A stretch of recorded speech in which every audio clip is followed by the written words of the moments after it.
자원봉사 오늘 그 내용이 자원봉사 교육이잖아요. 자원봉사의 타이틀은 누구나 할 수 있는 가장 귀한 실천이라고 얘기를 합니다. 그 이주일 씨가 한 말이 있대요. 이주일 씨 아시죠? 개그맨 이주일 씨가 자기가 마지막 세상을 떠나면서 한 말이 있다고 하는데 뭐라고 했을 것 같으세요? 이주일 씨.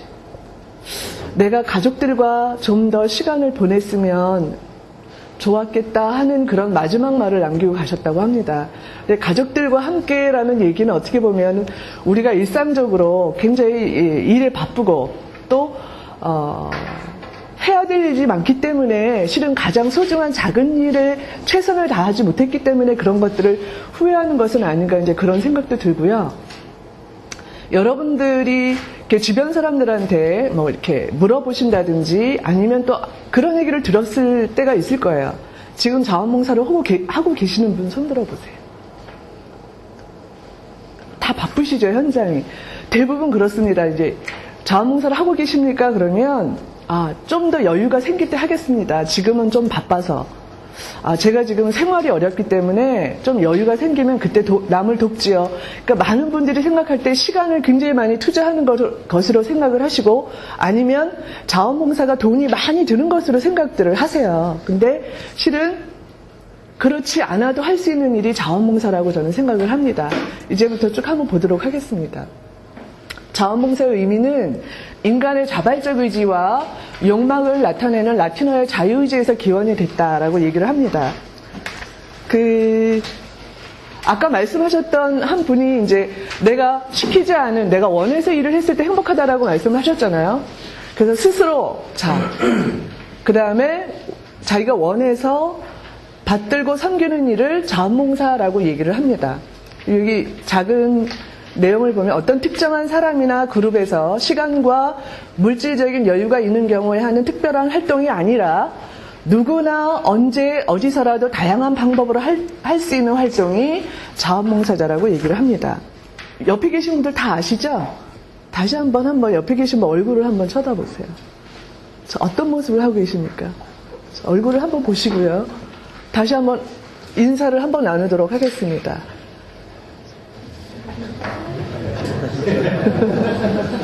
굉장히 쑥스러워하세요. 인사를 하시라고 그러니까 대부분 안녕하세요 그리고 이렇게 어색해 하시잖아요. 인사라는 것은 여러 가지 표현이 있어요. 자원봉사 하실 때 여러분들이 마음의 표현을 자유롭게 할 수 있어야 그 봉사라는 의미가 살아나거든요. 근데 지금 같은 경지땡 사들 안녕하십니까 이러시면 안 되죠. 어떻게 하셔야 돼요? 마음으로부터의 표현이라는 것은 손을 잡으시고 손을 잡아보세요. 안녕하세요. 어떻게 잘 지내셨어요? 고맙습니다. 네. 또는 상대방이 어떨 때 감동을 합니까? 만나셨을 때 좀 더 친숙한 관계는 죄송해요. 어깨를 이렇게 안녕하셨어요 하면 더 친숙한 관계가 되잖아요. 스킨십이라는 건 뭡니까? 이렇게 몸과 몸이 어우러졌을 때 여러분들이 지금 교육을 쭉 일주일 동안 받으시잖아요. 받으실 때 중요한 게 뭐냐면 나중에 끝나실 때 되면 좀 더 처음에는 거리를 두고 우리가 만나지만 나중에 끝날 때쯤 되시면 하나가 되시잖아요. 근데 우리가 봉사 현장에 나갔을 때 이렇게 거리를 두고 안녕하십니까 하시면 안 된다는 말씀을 드리고 싶어서 그래요. 내면에 있는 표현. 다시 한번 인사를 해볼게요. 어떻게 인사를 해야 되는지. 처음에 만났던 그런 어색한 인사가 아니라 좀 더 적극적인 내면의 활동을 통해서 인사를 다시 한번 나눠보도록 하겠습니다. 뭐 이런 거를 시키냐 뭐 이런 생각을 하지 마시고 다시 한번 두 분이 서로 다시 인사를 한번 해보도록 하겠습니다.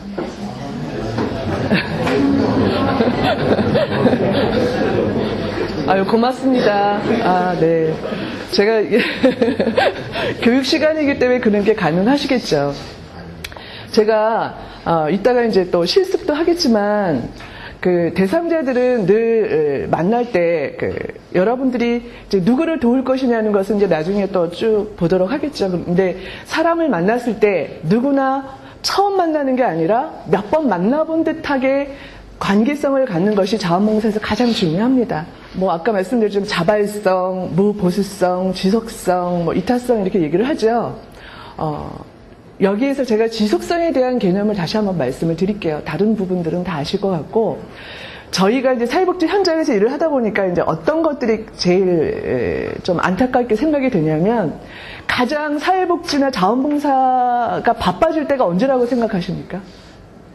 연말 연시죠. 예를 들어서 뭐 텔레비전에서 어려운 이웃들이 소개가 된다든지 그러면 많은 사람들이 이제 마음으로부터 이게 끌어오르는 어떤 감동을 통해서 이제 하겠다고 그래요. 특히 이제 뭐 결연 사업이라든지 그러면 그런 것들이 이제 그 방송이 되잖아요. 그러면 폭주해요, 전화가. 나도 후원하겠다, 나도 결연하겠다, 나도 시간적으로, 물질적으로 투자하겠다라는 것들이 이제 폭주를 하는데, 그것이 얼마 동안 지속이 되냐면 한 2, 3개월 하시면 그 다음에 잊어버리세요.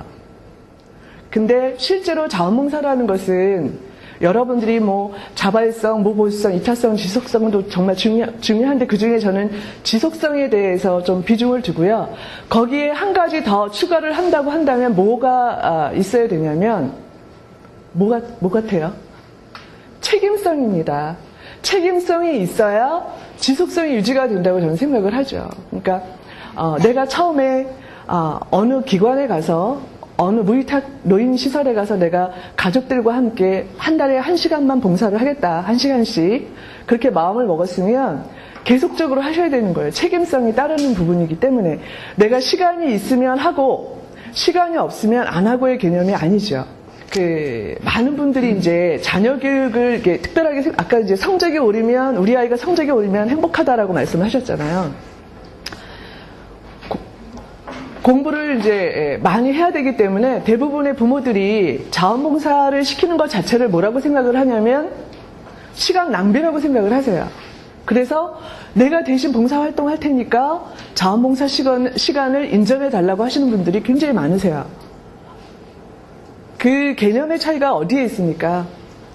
제가 볼 때 여러분들이 늘 말씀을 하시잖아요. 인성교육이라는 부분에 대해서 많이 말씀들을 하시는데 아이가 직접 현장에 나와서 그 봉사활동을 한다는 것은 걔 미래의 리더자로 성장할 수 있는 어떤 비전을 제시하는 거거든요. 예를 들어서 어르신을 이제 예를 들어 저희 같은 경우는 치매센터가 있어요. 그래서 이제 거동을 못 하시는 와상노인이나 치매 어르신들이 이제 계시면 이제 청소년들이 와서 그 어르신들 식사도 먹여드리고요. 또 손톱도 깎아드리고 발톱도 깎아드려요. 어떤 경우에는 이분들이 잘 움직이시지를 못하니까 발등이 붓고 굉장히 신체가 이제 부자연스러우시잖아요. 그럼 와서 어르신들 손도 잡아주고 뭐 발도 마사지도 하면서 대화를 하거든요. 근데 그런 내용들이 실은 그 행동을 함으로 인해서 이 애가 무슨 생각을 갖냐면 남을 배려하는 마음이라든지 또 사회에 대해서 뭔가 이해하려고 하는 그런 적극적인 자세들이 생겨요. 근데 그런 일을 하지 않게 되면 어떻습니까?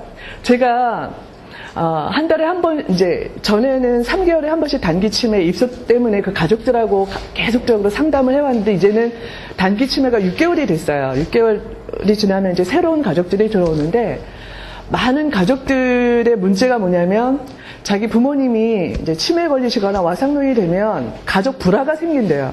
가족 불화가 생겨서 이제 뭐 자제분들이 한마디로 뭐 자녀를 그냥 갖다 버리기도 하시고 아니면 모시는 거를 거부해서 이분들이 가실 데가 없고 또 아니면은 이제 뭐 학대가 이루어지기도 하고 그런 일들이 이루어지잖아요. 그래서 그걸 참 안타깝게 생각을 했는데 제가 청소년들이 이렇게 와서 이제 질문을 합니다. 혹시 할머니, 할아버지를 모시고 사는 사람 이제 거의 30% 내외예요, 요즘은. 근데 그 다음에 혹시 떨어져 있어도 할머니, 할아버지를 뭐 한 달에 한 번씩 만나는 사람 없어요. 1년에 몇 번 만나요? 물어보니까 명절 때 2번 가서 만나 뵙는데요. 근데 만나는데 더 중요한 거는 자기 할머니, 할아버지하고 대화할 시간이 아니라 부모들이 그냥 갔다가 얘 학원이 있으니까 바로 인사하고 바로 오는. 그래서 제가 직접 할머니, 할아버지들한테 이제 그 실습을 시키면 아이들이 소감문에다가 뭐라고 쓰냐면 할아버지, 할머니가 이렇게 몸이 이렇게 약한 줄 몰랐다. 그리고 얘네들의 그 선입견은 할머니를 어떻게 생각하느냐, 할아버지를 어떻게 생각하느냐 질문을 하면 할머니, 할아버지는 몸에서 냄새가 난다. 그리고 잔소리가 심하다. 뭐 몇 가지 그런 좋지 않은 내용만 가지고 이제 인식을 하고 있더라고요. 근데 와서 할머니, 할아버지하고 이렇게 부딪히는 시간들을 해주니까 이제 얘네들이 나중에 소감문을 이렇게 쓴 걸 보면 나는 부모님한테 앞으로 잘해야 되겠다. 우리 엄마, 아빠도 늙을 수 있다라는 거를 느낀다는 거죠, 학생들이. 이제 조기에 그런 자원봉사 교육을 받게 되면 이제 사회에 대해서 배려함을 느끼지만 이제 여러분들은 대부분 우리나라 사람들이 바쁘다 보니까 자원봉사에 대해서 이제는 생각을 가지시게 되죠. 그동안 못했기 때문에 이제라도 해야 되겠다고 생각을 하는데 어디에서 어떻게 할 것이냐. 그럼 자원봉사는 뭐냐. 뭐 육하원칙이 있습니다. 뭐 활동 장소. 내가 할 수 있다면 어디서 봉사를 할 것이냐. 장소에 대한 개념이고요. 그 다음에 누가 할 수 있는가. 어떤 일을 할 수 있는가. 왜 그 일을 해야 되는가? 그렇다면 얼마의 시간 투자를 해서 그 일을 할 것이냐? 그 다음에 내가 가지고 있는 것은 어떤 걸 활용해서 할 수 있겠느냐에 대해서 고민을 하시게 됩니다. 즐거운 봉사활동. 저희가 이제 대학생들한테도 얘기를 하고 여성 주부들한테도 이제 말씀을 많이 드리는데 화려한 옷차림이라든지 미니스커트라든지 뭐 이런 것들은 지양을 해야 되겠죠. 편한. 봉사활동을 해야 되는데 이런 치마에 정장옷을 입으면 실제로 가서 봉사를 필요로 하는 사람들은 신체적인 활동을 요구하잖아요. 근데 내 몸이 부자연스러우면 활동에 제약을 받거든요. 그래서 되도록이면 편한 복장이 좋겠다. 그리고 이어링 같은 것도요, 이렇게 거창한 걸 하면 예를 들어서 장애 청소년 아동들은 신기한 것이 있으면 어떻게 합니까? 잡아당기거든요. 잡아당기고 입에 넣고 막 이러는데 굉장히 안 되죠. 이렇게 거칠한스럽게 이렇게 치렁치렁한 거는 좋지 않습니다. 머리카락 같은 것도 예를 들어서 도시락 무료급식을 할 때 머리 같은 게 빠질 수 있잖아요. 그러니까 머리도 이렇게 묶고 간편한 복장 차림을 하는 게 좋죠. 아까 인사하셨죠? 들어갈 때 어떤 모습으로 인사를 하셔야 되니까 여러분들이 딱 가면 거기 있는 대상자들이 긴장을 하고 지켜봐요. 긴장을 하고 지켜보는데 안녕 그리고 이게 뭘 시키겠지 하고 이렇게 쭈삣쭈삣한 자세를 하면 그 마음 자세가 일단 되어 있지 않기 때문에 어떤 일을 할 때 굉장히 수동적이 돼요. 근데 내가 오늘 여기에 내가 주인이다. 내가 어떤 역할을 해야 되겠다. 도와줘야 되겠다라는 마음을 일단 가지게 되면 적극적인 행동이 나오겠죠. 그래서 가면 아이들이 휠체어에 앉아 있거나 아니면 정신지체를 이제는 바뀌었습니다. 지적장애인이라고 얘기를 하거든요. 그 친구들이 나왔을 때 이렇게 안아주기도 하시고요. 콱 앉는 게 아니라 적당한 간격을 두고 이제 이렇게 두드려 주시기도 하고 눈을 맞추면서 잘 있었니? 춥지 않았어? 라고 얘기를 하셔야 됩니다. 특히 경직하셔서 얘가 뭐라고 하나 이렇게 뚜렷하게 쳐다보신다든지 이렇게 상황을 지켜보고 해야 되겠다 생각을 하시면 관계가 일단은 서먹해지기 시작하시죠. 가서 적극적인 자세로 기본 예절, 동정적 시선이나 표현, 불쌍해, 어떡하니? 애가 안 됐어요. 이런 식으로 하시는 게 아니라 동등한 입장에서 친구로 시작을 하셔야 된다는 거죠. 대화법, 공손한 말도 정도가 지나치면 무례가 되고 적절한 말 선택이 필요하다. 이건 아마 선생님들은 잘 하실 거라는 생각이 듭니다. 자원봉사활동에서 우리가 해결해야 될 문제들이 어떤 것들이 있느냐. 자원봉사자의 태도와 자질에 관련된 문제입니다. 주의할 점을 보시면 누구나 자유롭게 자원봉사자가 될 수 있기 때문에 그런지는 모르나 일부 자원봉사자들의 자기중심적인 안이한 태도를 볼 수 있다. 문제의 핵심은 뭐냐면 자원봉사자들의 안이성은 활동 현장에 있어서 자기 편의적 사고, 즉흥적이고 충동적 행동으로 활동 현장에 있어서 규칙을 무시하고 지속성을 결여한다든가 무책임 등으로 연결되기 쉬운 것들이 이제 문제의 핵심이라고 볼 수 있죠. 자원봉사자분들이 활동 현장에서 안이하게 대처하는 게 뭡니까? 내가 하겠다 그리고서는 수시로 내일 가겠다, 오늘 가겠다, 자기 입장에서 자꾸 이렇게 바꾼다든지, 또 대상자들한테 어떤 분은 그러세요. 제가 이제 많이 느끼는데 아까 그 전에도 책임성에 대한 부분을 얘기했지만 내가 대상자 집을 방문할 때가 있잖아요. 아까 이제 수리해 주신 분 같은 경우 저희는 혼자 사시는 분들 집 수리하는 그런 봉사도 저희 하고 있거든요. 근데 그럴 경우에 그 대상자들하고 만났을 때 쉽게 말씀을 하시는 거, 이거 내가 언제까지 해줄게. 뭐, 아니면 선심적인 어떤 표현, 걱정하시지 말고 내가 대신 그 구청에다가 얘기해서 해줄게. 아니면 복지관에다 얘기해서 해줄 테니까 걱정하지 마세요. 근데 우리가 원칙이라는 게 있잖아요. 해줄 수 있는 게 있고 못 해주는 게 있잖아요. 제도권 안에서. 그런 부분들을 쉽게 표현하면 안 된다는 말씀이고요. 그리고 한번 하겠다고 한 부분에 대해서는 끝까지. 저희가 이제 점심때 무료급식을 하거든요. 그럼 월요일 날은 어느 단체에서 와서 봉사하게 돼 있고요. 화요일 날은 다 정해져 있어요. 토요일까지. 근데 그 단체에 있는 분들이 하나같이 한 4분씩 와서 봉사를 하는데 그분들이 개별적으로 나는 오늘 결혼식이 있어서 못 가겠다. 나는 우리 아이가 문제가 있어서 못 가겠다. 그래서 그날 빠져버리면 어떻게 됩니까? 급식에 펑크가 나요. 그러니까 그런 부분들이 정말 어떤 중요한 일이 있어서 행사에서 못하게 되면 사전에 연락을 해서 누군가 대리로 그 역할을 할 수 있도록 하는 것도 중요하겠고요. 그만큼 자원봉사자가 편안하고 뭐 내가 시간이 나면 아무 때나 할 수 있겠지 하는 그런 생각에서 이제는 뭔가 책임성을 가지고 중요하게 생각해야 되는 시점이 있다라는 것을 이제 말을 하고 있습니다. 자원봉사자들이 쉬운 활동을 선택하려는 문제, 주의할 점, 도움의 손길이 정말로 필요한 곳에는 그리 봉사자가 많지 않습니다. 자원봉사는 가장 필요하고 어려운 것부터 이루어져야 합니다. 문제의 핵심은 뭡니까? 자원봉사자가 아닌 수요자의 필요와 입장이 중심이 되어야 된다는 거죠. 내가 편한 쪽으로만 하는 게 아니라 상대방이 정말 필요로 한 일을 내가 도와줄 수 있어야 된다는 얘기죠. 아까 말씀을 드렸지만, 이제 특히, 어느 분들이 그러냐면 이렇게 성인분들은 아닌데 이제 그 부모님들이 아이들을 그 자원봉사 시킬 때 어렵겠다고 생각하는 부분들은 시키지 않으려고 하세요. 이제 그게 그 아이를 위해서라고 생각을 많이 하시죠. 이건 이제 젊은이들한테 이제 포함이 되는 거고요. 네. 그 봉사 중에서 가장 쉬운 봉사가 뭐라고 생각하세요? 자원봉사에서 가장 쉬운 봉사. 혹시 아까 제가 이렇게 몇 분 여쭤봤잖아요. 근데 다 어려운 봉사를 선택하셨어요. 같이 내가 가서 대화도 해주고 놀아주겠다. 쉬운 거 아니거든요. 그거는 제가 시간적인 여유가 있어야 되고 마음이 있어야 되는 거거든요. 제일 쉬운 건 뭡니까? 네? 아니에요. 청소하는 것도 쉽지 않습니다. 돈이요, 돈. 물질적으로 그냥 내가 얼마 이렇게 지원해주는 건 쉽습니다. 가장 쉽고 편해요.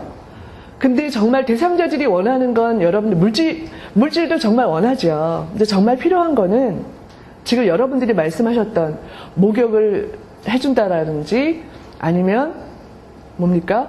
청소를 정말 구석구석 해준다라든지 아니면 같이 함께 놀아주고 시간을 보내주는 거 이런 것들이 정말 굉장히 중요한 봉사거든요. 제가 봉사에서 이동 목욕에 대해서 한번 다시 좀 더 말씀을 드리면요.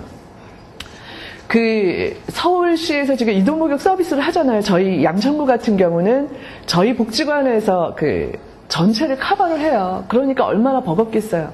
근데 1인당 저희가 시간적으로 아무리 그 목욕 서비스를 많이 하려고 해도 제한돼 있잖아요. 10분씩 담궜다 꺼내고 이러는 게 아니잖아요. 그게 사실상 어렵지. 가면 또 비누질도 해야 되고 물질도 해야 되고 또 이 몸이 불편하신 분들은 그냥 목욕시키는 게 아니라 간호사가 옆에 따라 붙어가지고요. 그 사고가 생기지 않도록 주의하면서 목욕을 시켜드려야 돼요. 혈압이 높으시거나 심장에 무리가 있는 분들은 물에 바로 집어넣거나 그러면 충격을 받아요. 그래서 굉장히 까다로운 그 요건들이 많아요. 근데 그걸 이렇게 따져보니까 이동목욕 서비스를 할 때 서울시에서 이제 예산을 따져봤습니다. 그래가지고 그 1인당 들어가는 목욕 그 예산이 7만원, 8만원 정도 된대지. 저희 같은 경우는 서비스를 많이 하니까 저희 복지관 같은 경우 1인당 한 5만 5천 원 뭐 그 정도 드는 것 같아요. 근데 이제 뭐 적게 하는 경우는 한 7, 8만 원 정도가 든대요. 한 분당 목욕을 하는데. 여러분들 공무원이시잖아요. 그게 목욕이 필요하다고 생각하십니까? 아니면 이게 비효율적이다라고 생각하십니까? 뭐라고 말씀을 대부분 하시나요? 아마 여러분도 머릿속에, 아이고, 그거 7, 8만 원이면 돈으로 주면 그 돈으로 주는 게 낫겠네. 목욕보다. 그런 생각 하시죠? 딱. 근데 막상, 아이고, 목욕을 필요로 하시는 분들이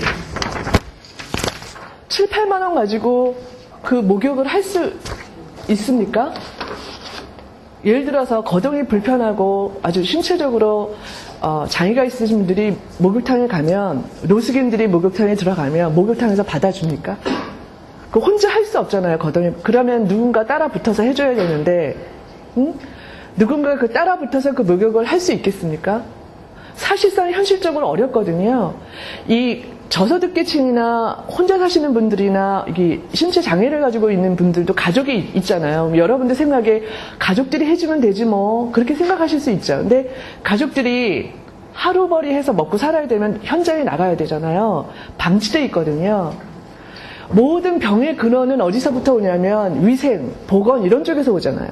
그분의 몸을 깨끗하게 닦아드리는 것 자체가 건강을 지켜줄 수 있는 어떤 유일한 길이기도 해요. 근데 그런 부분에 대해서 그냥 10만 원 주면 되지. 10만 원 주면 그냥 훨씬 그게 복지적인 측면에서 낫겠다. 아니요. 저희 복지관에서 그걸 따져봤어요. 제가 오늘 아침에 여러분들한테 어떻게 말씀을 드리나 생각하다가 한 가지 이제, 우리 복지관에서 1년 동안 그 자원봉사자로 등록이 돼서 활동하시는 분이 한번 찍기 해볼까요? 저희 복지관에서 등록이 돼서 자원봉사자로 활동하는 인구가 몇 명 정도일 거라고 생각하세요? 몇 명 정도 될까요? 우리 선생님. 크기가 복지관이 얼마나 큰지 잘 몰라요. 복지관이면 많이 커도 뭐 시청만 하겠습니까? 9천만 하겠습니까? 100명? 네. 몇 명 정도 될 거라고 생각하세요? 저도 그 정도. 한 100명 정도? 우리 선생님. 500명. 네. 좋습니다. 무슨 경매하는 것 같아요. 올라가고 있어요. 몇 명 정도 될 거라고 생각하세요? 1200명. 예. 가장 근접하시지만 근접하려면 멀으셨어요. 저희가 등록된 인원이 4,700명이고요. 정기적으로 와서 봉사활동을 하는 사람이 3,700명이에요. 그러시죠. 근데 거기에 왜 그렇게 많냐면 단체가 있어요. 뭐 예를 들어서 현대엔지니어링, 조선호텔, 현대자동차, 그 다음에 각종 은행들이 있죠. 그 다음에 이런 학교, 기업 다 포함해서. 근데 그분들이 정기적으로 오시는 분들이세요. 3,700명 정도. 저희가 조선호텔의 경우를 보니까 조선호텔이 저희한테 등록이 돼서 일주일마다 계속 30명씩 오시거든요. 그분들의 경우 360명 정도가 등록이 돼 있으세요. 놀라셨죠? 그러면 한 가지 더 말씀을 드리겠습니다. 2007년도 시간급 최저 임금이 얼마죠? 1시간당?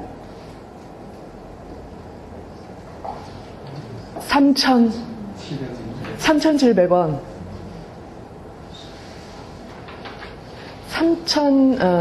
3,480원이래요. 3,500원이 안 된대요. 시간당 가장 시급을 따지면. 근데 그 많은 인원들이 와서 봉사활동을 하는데 그분들을 돈으로 쳐서 환산을 하면 얼마가 되겠습니까? 기하급수죠, 그죠? 그거는 따질 수가 없죠. 제가 저희 봉사활동을 하는 분들 중에 제일 감사를 드린 분이 거의 지금 10여 년 가까이 봉사를 하고 계시는 이동목욕 서비스에 이제는 60이 다 되셨어요. 60이 다 되셨는데 굉장히 잘하세요. 그리고 정말 일주일에 한 번씩 정말 빠지지 않고 와서 봉사활동을 하시는 이제 그런 분들인데 남자분들이 주로 많으세요. 힘드시니까. 누군가 이렇게 들어올리고 해야 되니까. 뭔가를 계산할 때 우리가 오류를 범할 수 있는 게 뭐냐면 아까 말씀드렸듯이 한 사람당 6만 원 가까이 들고 7, 8만 원 드는 거는 돈으로 주는 게 낫다 이런 개념에서 벗어나서 그분들은 실제로 목욕 서비스를 원하고 있지만 보다 중요한 거는 늘 혼자 있고 고독하고 외롭죠. 그죠? 대화도 필요하고요. 뭐 이동목욕 서비스를 하는 가운데 정서적인 지원 서비스가 정말 많이들 필요하세요. 그분들은 외로움에 굶주려 있잖아요. 목욕을 시켜주면서 보다 그분들이 그 남은 시간 동안 그래도 뭔가 희망을 가지고 살 수 있도록 계속적으로 격려해주고 같이 대화하고 이런 것이 정말 저는 가격으로 따질 수 없는 거라고 생각이 들어요. 그런 것들은 가격에서 빠져 있거든요. 눈에 보이는 수치만 가지고 그것을 획일화시킨다고 그러는 거는 좀 오류가 있겠다. 그래서 여러분들이 앞으로 혹시 복지에 관해서 또 그 개입을 하시게 되면 그런 부분들 좀 염두에 두시는 것이 필요하지 않겠나 그런 생각이 듭니다. 여러분 보시다시피 복지관에서 주어진 예산은 얼마 안 되잖아요. 근데 나머지 인적 자원은 자원봉사자분들이 아니면은 복지관 운영할 수가 없죠. 복지관 현장뿐만이 아니라 우리 사회가 그렇잖아요. 우리 국가에서 목표로 하는 것이 사회복지잖아요. 여러분들이 하셔야 될 일도 그런 거라고 저는 생각을 합니다. 예. 서로 배우고 함께하는 자원봉사. 자원봉사는 일방통행이 아니다. 봉사 대상자를 일방적으로 하는 활동이 아니라 함께 배우고 기쁨을 나누는 활동입니다. 이제, 어느 기관에 가서 봉사를 하시게 되면 다 지시를 하니까 이러이러한 일을 해주세요. 그러니까 쉽죠. 봉사하시는 게. 근데 아까 어느 분이 말씀하셨어요. 봉사 장소에 따라서 유형에 따라서 봉사 내용이 달라질 수 있다. 예를 들어서 이제 우리가 가정을 방문하게 되잖아요. 장애인 가족을 이제 우리가 방문해서 서비스를 할 때 우리가 가지고 있는 선입견은 뭐냐면 힘든 일은 다 우리가 다 해주면 좋겠다. 그러면 아마 고마워할 것이다라고 생각을 하고 어떻게 합니까? 가면 눈에 보이는 것보다 막 쳐주고 또 묻지도 않고 이 가구를 이렇게 배치하면 좋겠다 막 마음대로 하세요. 그런지 저 사람이 좋아하겠지라는 생각을 하는데 어떻습니까? 그거는 잘못됐다는 거죠. 왜? 어떤 일을 할 때 장애인이라고 하더라도 항상 그분의 입장에서 물어보고 함께 해야 된다는 거죠. 이 내용하고는 조금은 다를 수도 있지만 우리가 어떤 도움을 할 때 우리가 가지고 있는 선입견, 이런 것을 하면 좋아하겠지라는 생각은 잘못됐다는 겁니다. 항상 상호 어떤 대화를 통해서 필요로 한 것이 무엇인지 이제 서로 얘기를 한 다음에 봉사를 해야 되는 것이 이제 바른 봉사라고 얘기를 하고요. 그래서 눈높이 자원봉사에서는 뭐라고 얘기를 하냐면 시혜성은 수치심과 상처를 줍니다. 뭡니까? 동정심이죠. 무조건적인 동정심이나 일방적인 어떤 그런 봉사하고자 하는 마음들이 실은 상대방한테 수치감이나 굴욕감을 줄 수 있다는 거예요. 우리 어머니들이 그런 일을 잘 하세요. 뭐냐면, 이제 가정방문을 가시잖아요. 가정방문을 가시면, 저희가 이제 김치 배달이라는 것도 하고 도시락 배달을 하잖아요. 이제 가시면 어르신들이 이렇게 혼자 계시는데 보면 치워야 될 게 눈에 보이거든요. 막 가셔가지고 빨랫거리 있잖아요. 빨랫거리를 막 해서 와가지고 세탁기에 퍽 놓고 막 빠르세요. 그러면 할머니들이 전화가 와요. 항의 전화가. 뭡니까? 이분들한테 자존심이라는 게 있잖아요. 내가 아무리 도움을 받지만 왜 우리 어르신들 왜 자존심 세시잖아요. 할머니들 이렇게 왜 할머니 할아버지를 보면 고집이 세시고 그러는 게 자존심이거든요. 근데 우리가 볼 때 그거를 그냥 해드리면 좋은 거라고 생각을 하지만 그분들도 나름대로 자존심이 있기 때문에 속옷이나 이런 거는 남한테 보이고 싶어 하지 않으세요. 근데 우리 봉사자분들이 가시면 구석구석에 이렇게 짱 박아놓은 거, 찡겨놓은 거를 다 꺼내가지고 이렇게 막 하셔요. 근데 그게 그분한테 수치감을 주신대요. 그거는 내가 할 건데 왜 그런 것까지 하냐. 나를 왜 바보 취급하냐 이렇게 막 성토하시는 분들이 계세요. 그럴 때 물어보시면 됩니다. 근데 어머니들이 또 서운하시죠, 그러면. 그래서 자꾸 이제 요즘은 교육의 차원을 봉사를 뭘 할 것이냐로 제가 교육을 시켜드리지 않고 어느 쪽으로 이제 포커스를 맞추냐면 대상자의 특성에 대해서 말씀을 드려요. 노인분의 특성. 특성 아시죠? 특성과 또 장애인의 특성, 이것들을 이해하지 않으면 진정한 자원봉사가 이루어질 수 없더라고요. 자, 복지관에서 이제 여러분들 여러 가지 이제 봉사 활동을 말씀을 드리려고 하는데요. 지금 이거는 무료급식에서 이제 밥을 조리하는 것부터 조리하시는 분들은 이제 반찬을 이렇게 같이 준비해서 만들고 그것들을 이렇게 나누어주는 일들을 이제 봉사자분들이 하시고요. 뭐 물론 조리사는 한 분 계시지만 뭐 100명, 150명 다 안 되잖아요. 저희가 또 도시락 밑반찬 배달 서비스를 하는데 총 몇 명이 나가지? 한 6, 70명 나가죠. 어르신들하고 이제 아이들. 방학 때는 결식 아동들 매일 도시락이 나갑니다. 요즘 도시락 사고 났던 거 아시죠? 많이. 그래서 그 매일 이제 도시락이 나가는데 그럴 때 조리사 직원이 없어요, 저희는. 다 자원봉사자에 의해서 이루어집니다. 그래서 오시는 분들이 조리하는 것부터 부모의 마음으로 준비를 하시고 그것들을 배달하는 것도 누가 합니까? 직원과 봉사자분들이 대부분 하세요. 그러니까 얼마나 그 인력이 많겠어요. 그러니까 이런 일들. 저희 이제 치매센터가 있어요. 치매센터에 이제 직원이 몇 명 안 되잖아요. 오시면 이제 원예 치료, 또 뭐 목욕 서비스, 발 마사지, 그 다음에 또 뭐가 있습니까? 뭐 종이 접기, 아이들이 오면 막 춤도 이렇게 같이 추고요. 노래 교실도 하고요. 뭐 이런 것들이 이제 봉사 형태로 있고요. 이거는 이제 저희가 저희 사회복지사가 현장에 나가서 학생들 자원봉사 할 수 있도록 그런 역할들도 하고 또 학교에서 뽑혀진 서포터즈라고 그래가지고 그 친구들을 교육해서 또는 선생님이나 이런 분들을 교육을 해서 다시 현장에 나가서 그런 역할들을 할 수 있도록 자원봉사단을 만들어서 이제 활동을 하고요. 저희 신목복지관 같은 경우 이제 장애인 기능 특화복지관이거든요. 하루에 한 100여 명 가까이 장애 청소년들이 이용을 해요. 성인 장애인, 뭐 어린이집부터. 근데 이제 얘네들이 일반적인 프로그램을 계속 하지만 한 달에 2번 정도는 국토순례라고 그래가지고요. 봉사자분들이 단체로 오셔서 1대1로 가야 되거든요. 저희는 뭐 몇 명을 묶어서 하는 게 아니라 1대1로 같이 산도 올라가고 아니면은 뭐 산행도 같이 하고 뭐 대화를 하면서 국토순례를 쭉 하고 있습니다.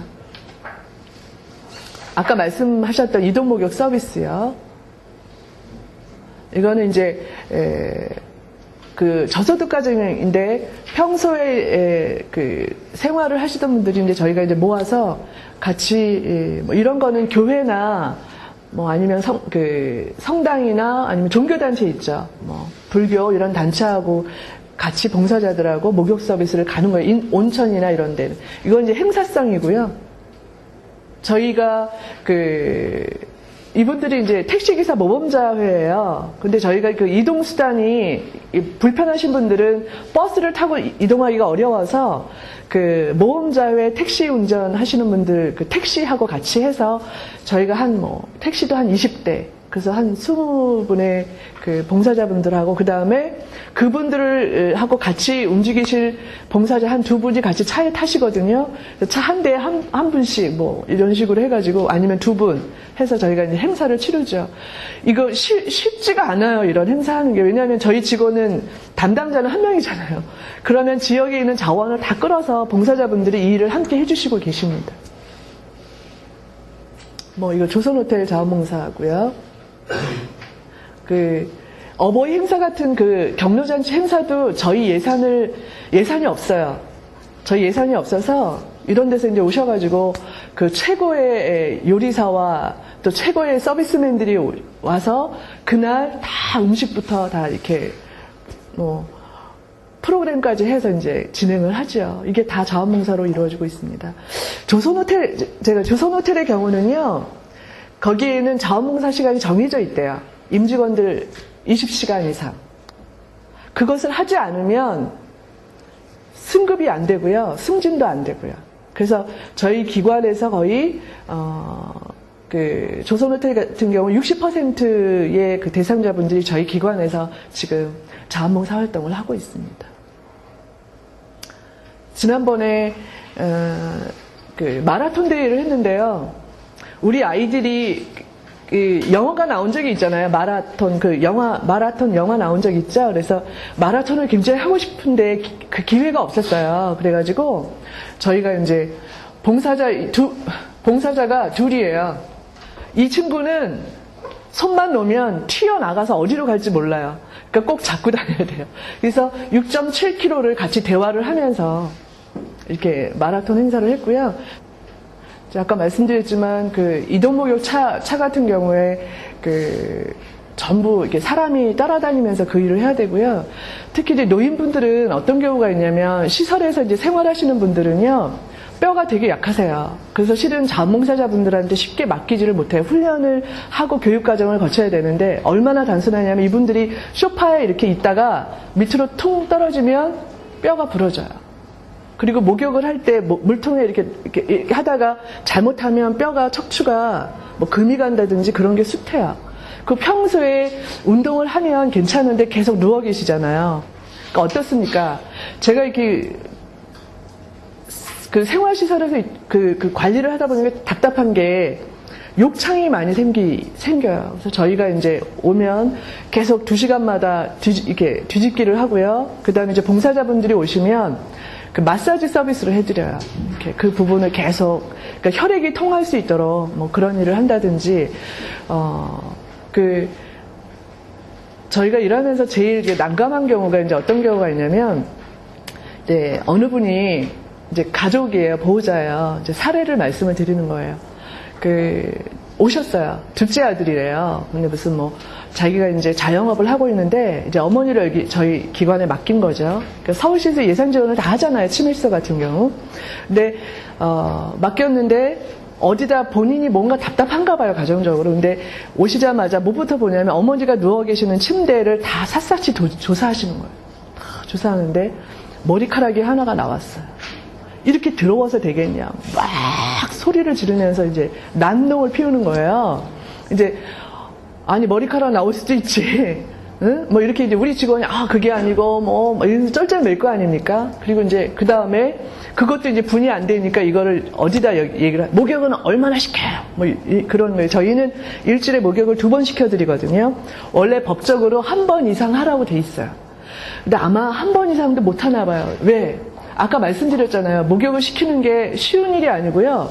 봉사자들이 확보가 되지 않으면 기관에 있는 그 인력만 가지고 할 수가 없어요. 24시간 시스템을 돌아가잖아요. 근데 이분이 목욕을 그따위로 시킨다고 막 이러면서 구청에다 전화하고 시청에다 전화해요. 그럼 공무원들 때 전화 받으면 뭡니까? 막 얘기 들어보니까 사회복지 일을 하셨던 분들은 딱 아시잖아요. 거기 목욕 일주일에 2번 시키는 거 굉장히 자주 하는 겁니다. 원래 법적으로 1번 이상 시키게 돼 있어요. 라고 얘기를 한다든지.